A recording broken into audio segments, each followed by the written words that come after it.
Hello, everybody. Welcome back to the Fetch Quest podcast, where we talk about video games and more. I'm your host for tonight, Brewer, joined by my fellow co-host, Connor. Hey, Brewer, it's nice to see you. What you got there? A smoothie? Well, you do have that, but I meant the giant flaming sword. Well, I mean, these fruits weren't gonna cut themselves, you know? I had to make my smoothie somehow. Oh, well, where'd you get that sword? It looks like something from Dark Souls or something. Hell no. That little punk Gwen can get out of here. It's from a series that's even harder, even darker, and even more challenging than that. Oh, what is this series? I mean, with how you're hyping it up, it's got to be something like crazy, you know? It's Kirby. Okay, you're actually a game journalist now. Man, shut up. Wispy Woods is hard. Okay, bro. Okay, in all seriousness though, welcome everybody to this episode of Fetch Quest. Today we are talking about Kirby 64 and the Crystal Shards. The first 3D Kirby entry in series. Well, first 3D models with an in terms of gameplay, that wouldn't come until many decades later. 3D with like an asterisk above it. 2.5D is what most people call it. And that's what Kirby had for like a long time after the SNES era. And this was the game that started that era of 2.5D platformers for Kirby. Yeah. And while there are some issues with the game, it was also a very unique Kirby game, which is why we wanted to talk about it. Yeah, it's definitely one of the most unique Kirby games I've played in terms of like how it's structured. Yeah, definitely. I will say, I think they should have gone with the other title of Kirby and the Crystal Shards. I think that would have been better. Kirby and the Dark Souls ripoff. True. It's literally Dark Souls. Well, I guess Dark Souls ripped it off because Kirby 64 came out a while before Dark Souls. To explain why we keep referencing it to Dark Souls, I do want to get into the unique mechanic of this game real quick. But before that, we do need a little synopsis, which will take like 10 seconds because Kirby games are simple as fuck. Basically, Kirby is a sleepy boy, and once again, something is crazy is coming crashing down, and now he's gonna go on a world-altering mission. Like, you could replace that to like any Kirby game, because that's what all of them are. Yeah, just change up what the big bad is. Yeah. It's like, oh, Kirby Robobot, a bunch of big bads are coming flying down while Kirby's taking a peaceful nap. This time, though, they replaced everything organic with robots. There you go. Kirby Triple Deluxe, a giant beanstalk erupts from the ground.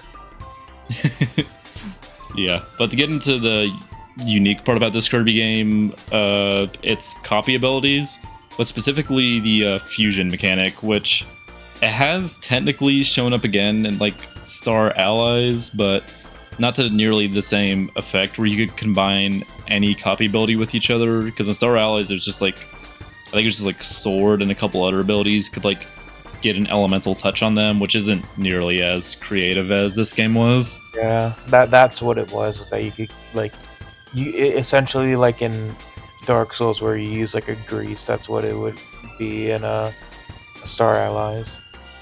Yeah, definitely. But yeah, the reason we're referencing Dark Souls so much is because when I first played the game, one of the first and like best combinations you can get in the game is the cutter ability combined with fire, which gives you this giant flaming sword. It's like, oh my god, it's Kirby, the Lord of Cinder. It's really funny. It is really funny, especially because he just barfs out the whole thing. Yeah, he's like, bleh.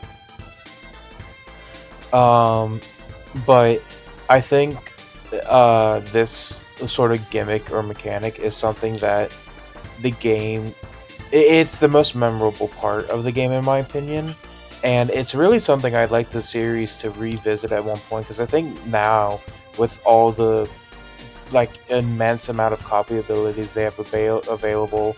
They could do some really cool and interesting combinations. Hear me out.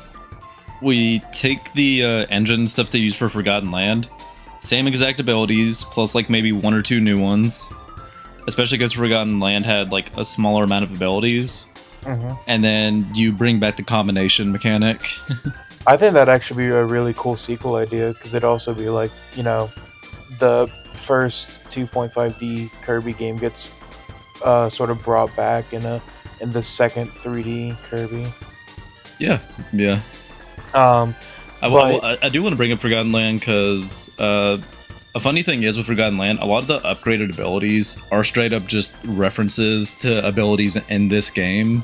Yeah. Like the double needle ability in this game is literally like the level 2 version of needle in Forgotten Land. Yeah, that is true. Yeah. What? I could have sworn there's another one, but I'm blanking on it right now. What ability are you thinking of? I can't remember. Also, another reason I want to is that I'd like this idea to come back is because I'll be honest, the selection of copy abilities in this game is like pretty weird. Because like it is a bit weird, but I felt like it was very necessary for them to make it the way they did, to like make the base abilities very simplistic. That way combinations could come out a lot easier. That is true. I'm just thinking because it's like, you know, you've got the classics like Bomb and Cutter and stuff like that, but then you've also got like Spark and Needle, but Sword. Like the fact that Sword's not in the game is really the... Well, like I guess Sword is in the game, but it's like Cutter replaces. I would argue all these abilities, like they were seen in Kirby games before, so it's not odd to see them return. It's just the new ways some of them work. Like Cutter is really odd now because Kirby throws out his like whole body or like half of his body to use as the cutter. Yeah. Instead of it just being like him having a hat on. That's the rest of the abilities work pretty similarly to how they already did. Yeah, it's more of just like I think, I don't know if it was due to limitations of like the engine or what they were working with, but I think the fact that Sword is like kind of just like, for Cutter is literally just like basically half of it being Sword is really weird to me, because it's like, for example, if you combine Cutter and Fire, as we said, you get the giant flaming sword. But if you combine Cutter and I think it's Electricity or Spark. It's Spark. Yeah, you get like a Darth Maul lightsaber, which is really cool. But it's like, I feel like that would be an ability better fitting for Sword, but it's not in the game, you know? It's I mean, a sword cuts, and this is Cutter. Again, I think they just tried to keep all of it simplified. Like, if you want a sword, then you can find it in other abilities. I mean, I guess so. Plus I think I brought up Star Allies earlier because it did have that fusion mechanic, but again, it was on a limited number of abilities, one of those being like Sword. And they would kind of just add the element from the other ability onto Sword and just call it a day.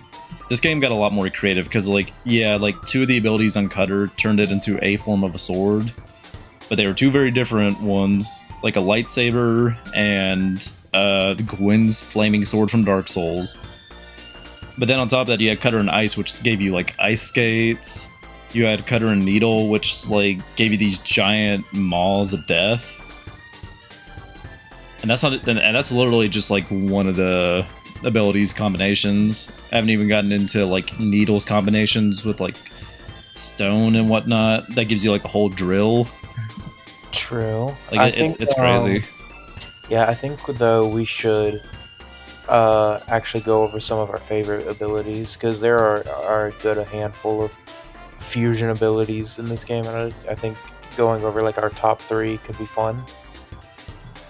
Okay, so first two obviously are just like Cutter with Fire and Cutter with Spark, because they're just so good at decimating enemies. I love them so much. After that, it would have to be Ice with Fire. Okay, no, I'm kidding. That ability's ass. I was about to say, no, there's some really good abilities in this game that I enjoy, but there's a lot of other abilities that I'm like, what the fuck were they thinking?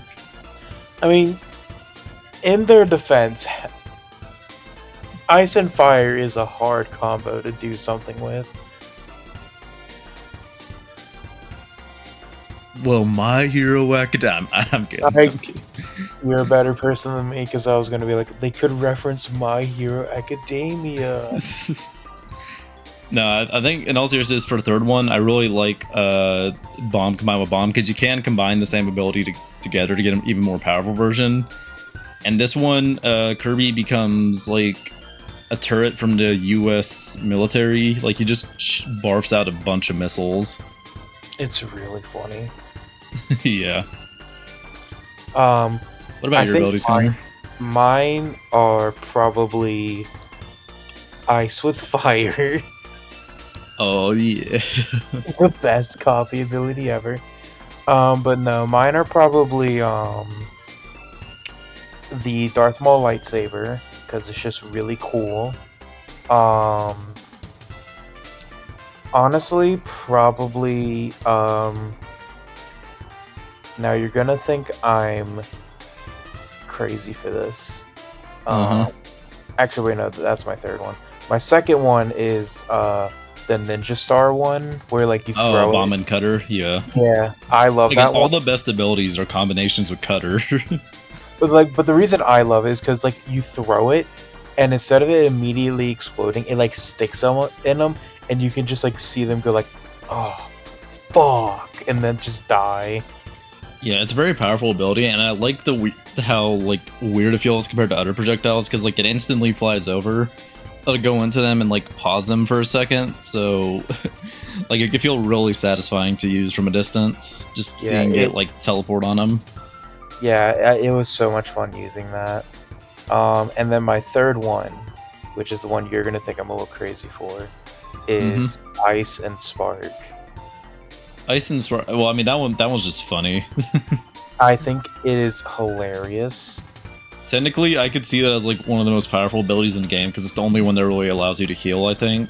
Yeah. Because it turns you to a whole ass refrigerator. Yeah, you turn into a fridge and like spit out a bunch of like food and stuff like that. And I absolutely the more I think about it, God, this game really is just like Forgotten Land's prequel. Almost everything from this shows up in Forgotten Land in some way. Like even the mouthful mode abilities, like Kirby sucks up a fridge or a vending machine. That's just literally Ice and Spark from this game.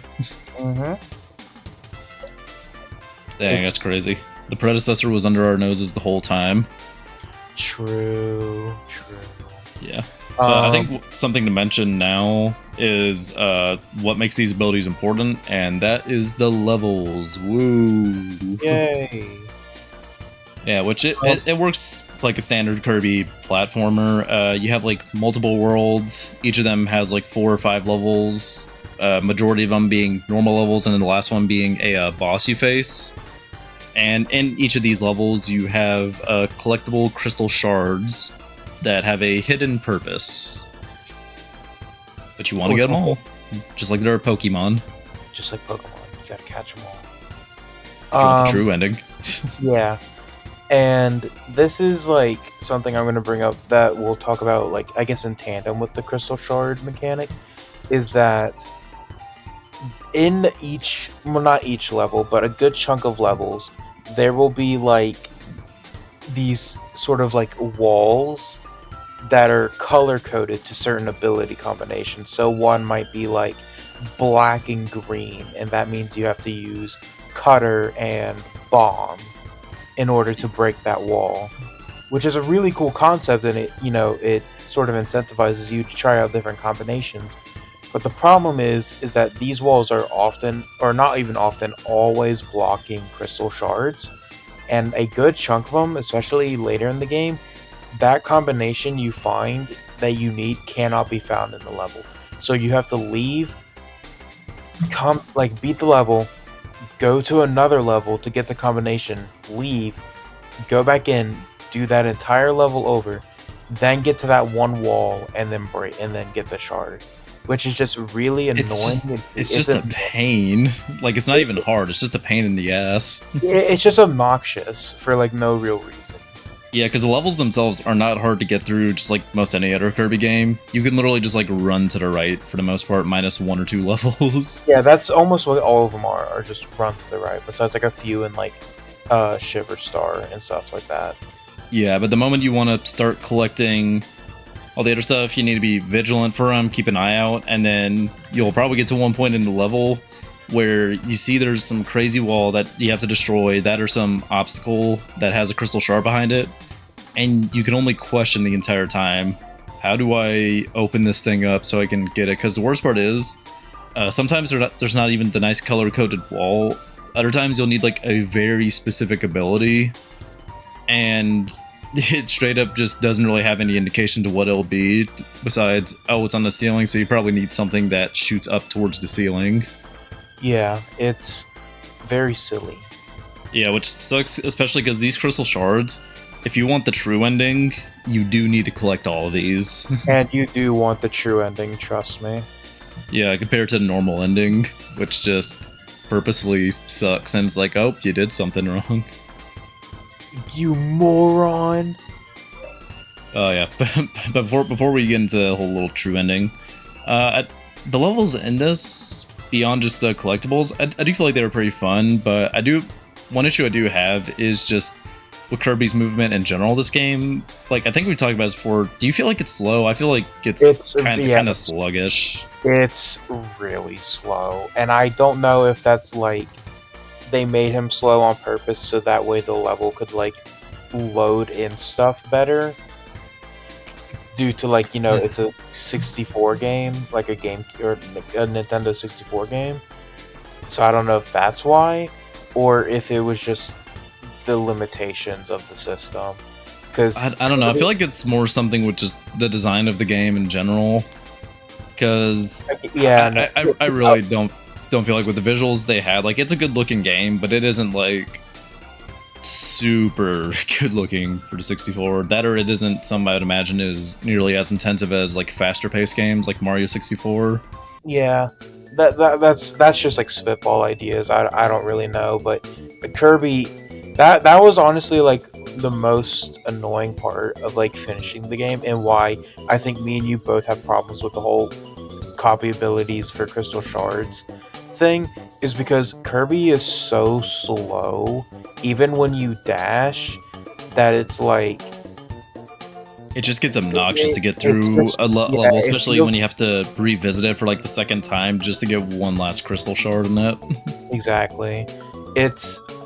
And it, like, obviously, you know, as the game improves, or not improves, as the series moves on, like, obviously that changes, and like Kirby like sort of becomes like a lot faster and stuff again. But that was just a problem that I had with the game, of like, it is so slow. Unbelievably slow. It really is. And which does suck, because again, some of the levels are pretty fun, or they have some fun visuals to it, like that like Desert Ruins area that had the whole sand filling up while you were having to climb.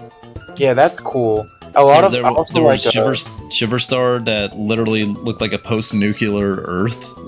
Like, okay, Kirby. Oh yeah, no.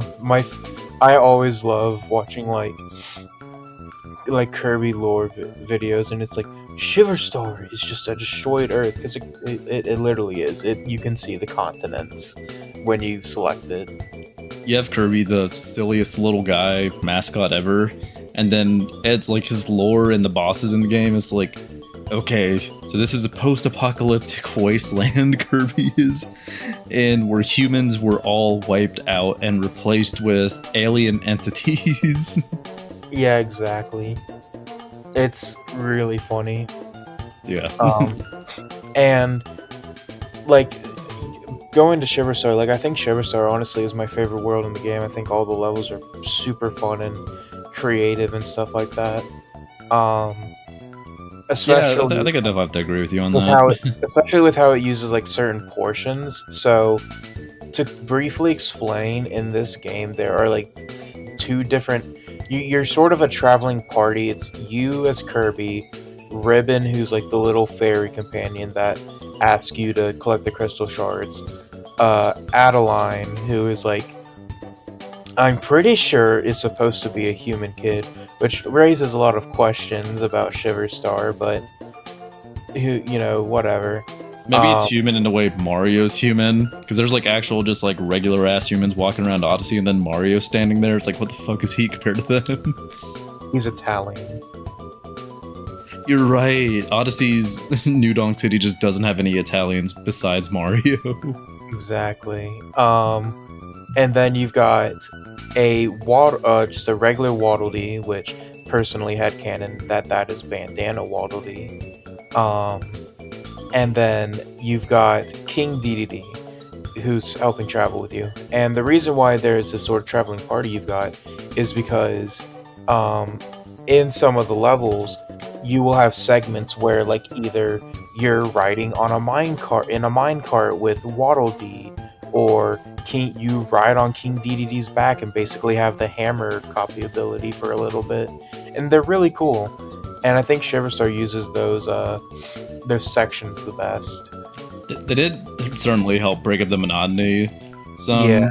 That and just he gave you some similarity to some older abilities, like you mentioned with Hammer.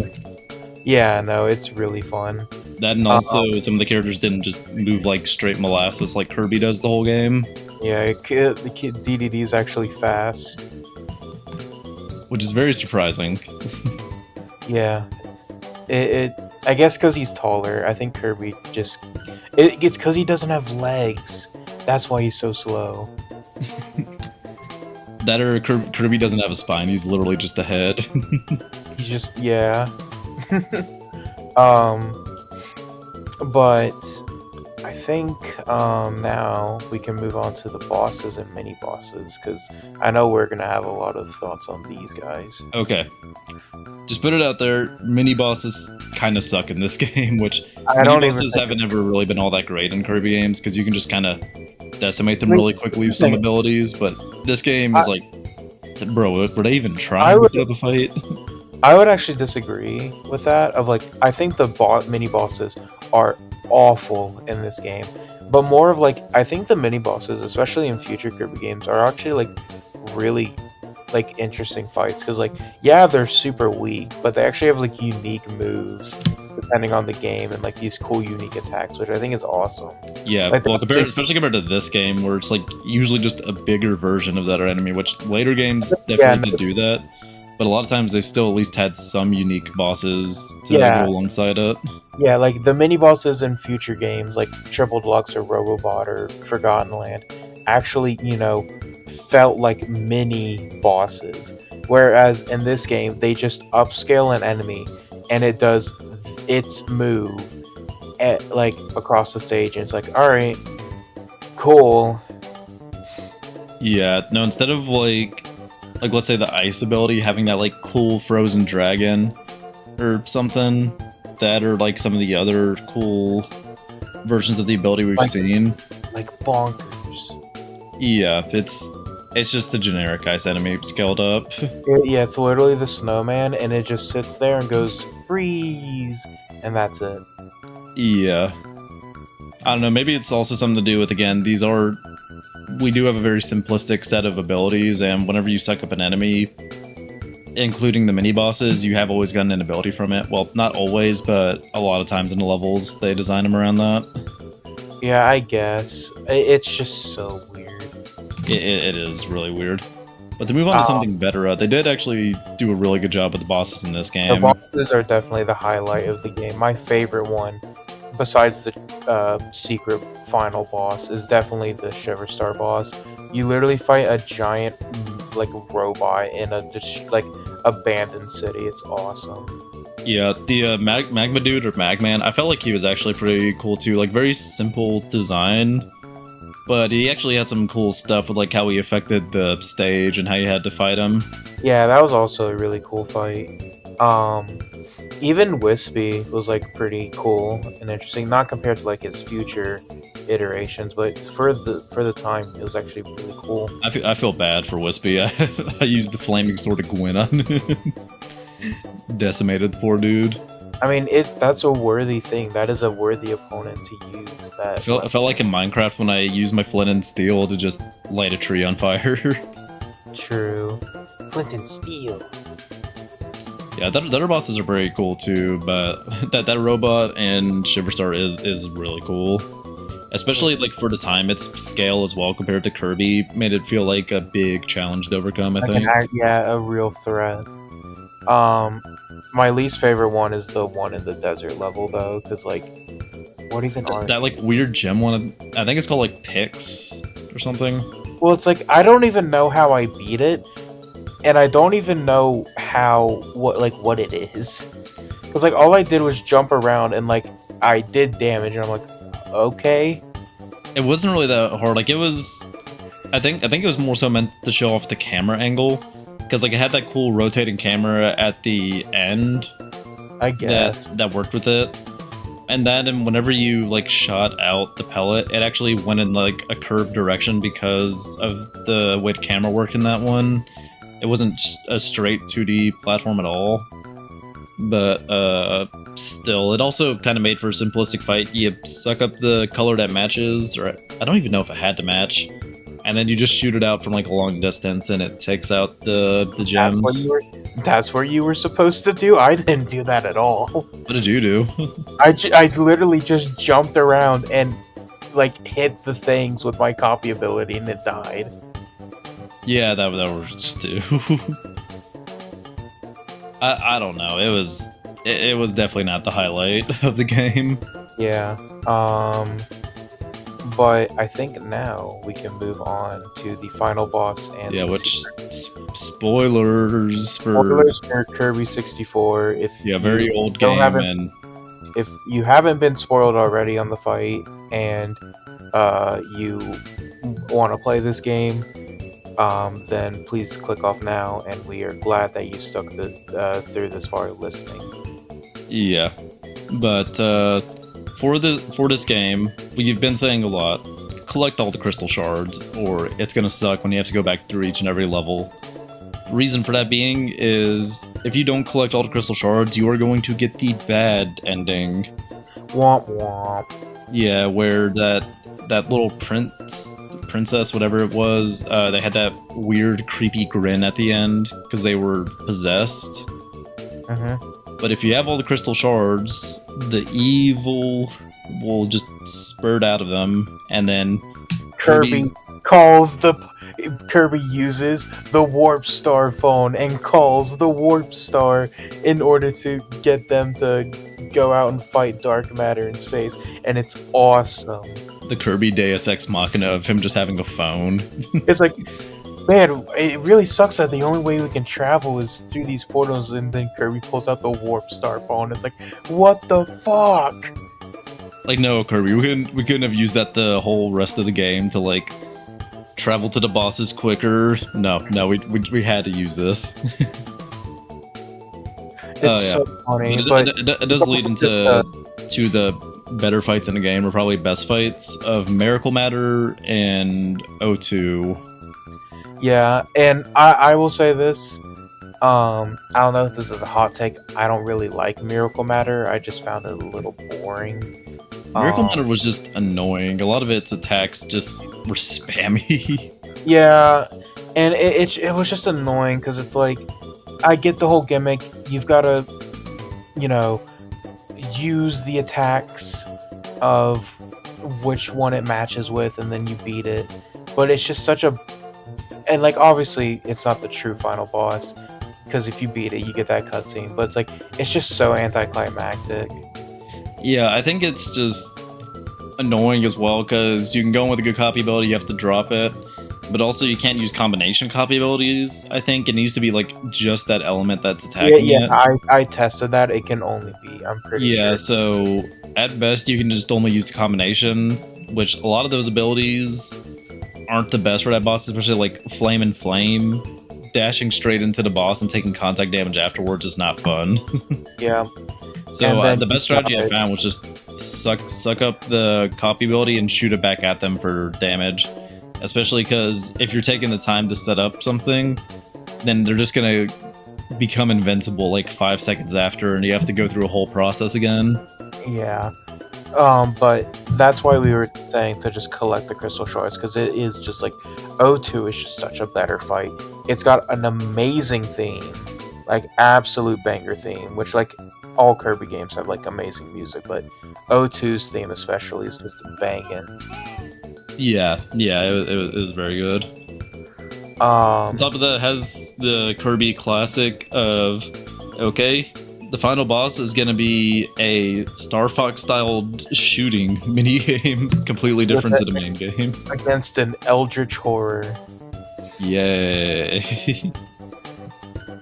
Yeah, but no, I think the simplistic graphics did help in the favor of making it feel like an Eldritch horror, because it's a very simple. It's like a blob with like a red eye that has like a halo and stuff around it. So you're shooting, it's like a red eye in like this weird space area. Yeah, no.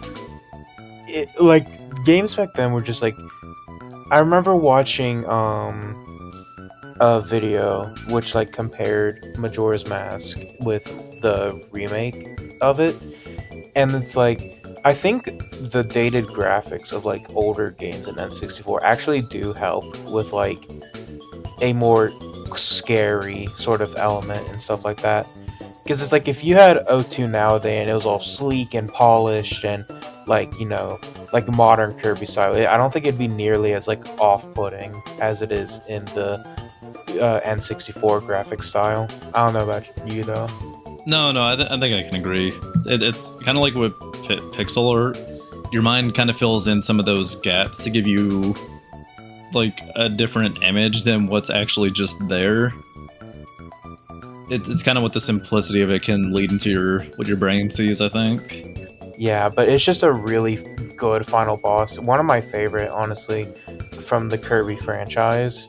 Because it's like, it's just really unique, especially for the first of its time, of this, you know, the sort of like shooter, for like third-person shooter sort of mini-game thing. But yeah, also, I don't know. I haven't really super loved any of the like shoot 'em up final bosses too much, because like I feel like they should have something that focuses more into pure gameplay, especially because a lot of the shoot 'em up sections feel like they just come out of nowhere.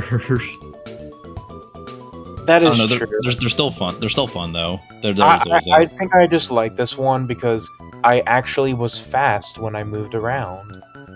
Yeah, compared to the rest of the movement suite. Maybe that's why the boss before that of Miracle Matter felt like such pain, because you were so slow and sluggish trying to get to him. Yeah.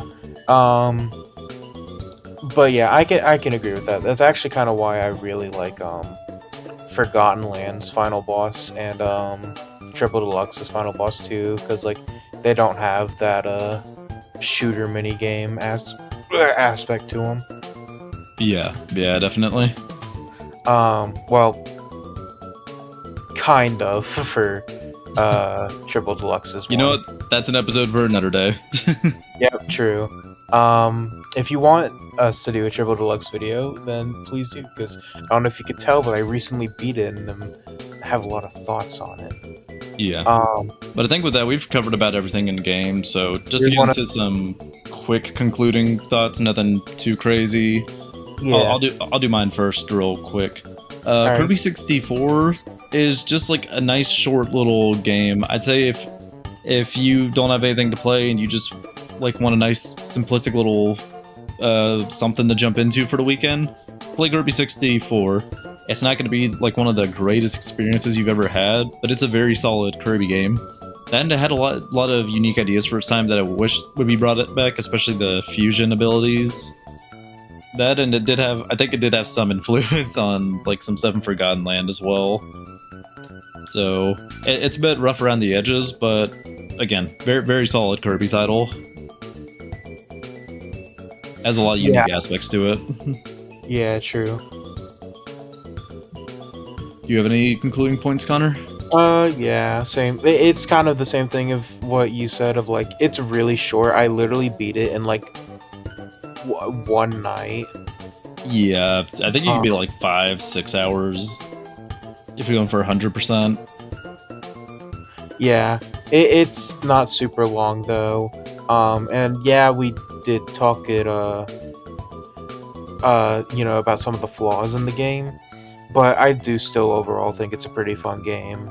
You've just got to sort of like, I guess, thug it out with some of the flaws that it has, especially because I think a lot of those are just relative to its time. Yeah, definitely.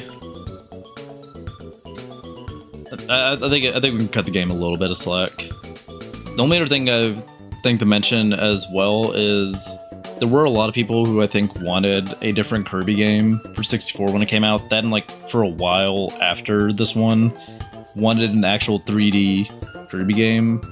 But, you know, I am kind of glad still that, because that it did stick with 2.5D or just 2D platformers for a while. Because there was a lot of platformers out there, like 2D games, that swapped to 3D, some of which to great effect. Mario, Zelda.